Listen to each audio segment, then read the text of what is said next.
আগে আপনার bike 1 litre তেলে 40 থেকে 45 কিলোমিটার যেত, এখন দেখছেন হঠাৎ করে 5-7 কিলোমিটার কম দিচ্ছে। অনেকেই তখন সরাসরি ইঞ্জিনকে দোষ দেন, কিন্তু মজার ব্যাপার হলো বেশিরভাগ সময় আসল সমস্যা ইঞ্জিনে থাকে না। আজকে এমন 5টা কারণ বলবো যেগুলো আগে দেখে নিলে অযথা টাকা খরচ কম হবে। তো চলুন 5টি কারণ ধাপে ধাপে বলি। আসসালামু আলাইকুম, সবাই কেমন আছেন? আলহামদুলিল্লাহ, আপনাদের দোয়া আমি ভালো আছি। তো চলুন আজকে মূল ভিডিওটা শুরু করা যাক। প্রথমত, টায়ারের বাতাস ঠিক আছে তো? অনেকে এটা একদম গুরুত্ব দেন না, কিন্তু টায়ারের বাতাস কম থাকলে বাইক চালাতে ইঞ্জিনকে বেশি চাপ নিতে হয়, ফলাফল মাইলেজ কমে যায়।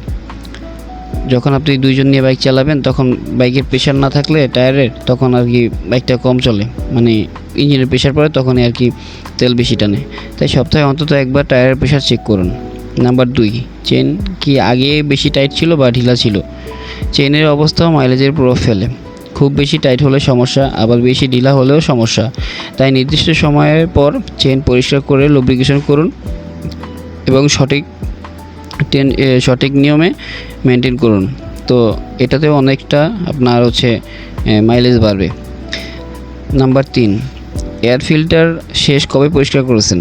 এয়ার ফিল্টার নোংরা হয়ে গেলে ইঞ্জিন পর্যাপ্ত বাতাস পায় না, তখন জ্বালানির ব্যবহার বেড়ে যেতে পারে, ফলে মাইলেজও আগের মতো থাকে না। এটাও আরেকটা কারণ। নাম্বার 4, আপনার রাইডিং স্টাইল কেমন?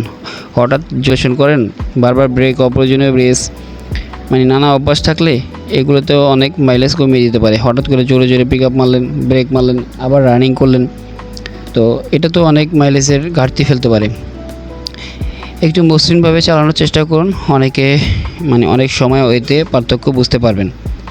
নাম্বার 5, শেষ সার্ভিস কবে করিয়েছেন?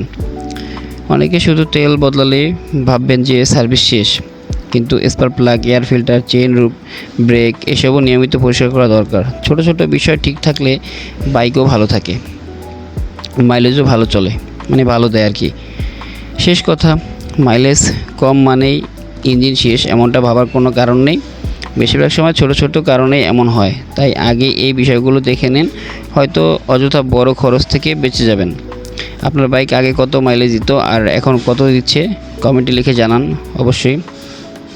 আর এমন বাস্তব বাইক টিপস পেতে রবি ভাই চ্যানেলটি সাবস্ক্রাইব করে পাশে থাকুন। তো দেখা হচ্ছে পরবর্তী কোনো ভিডিওতে। আল্লাহ হাফেজ।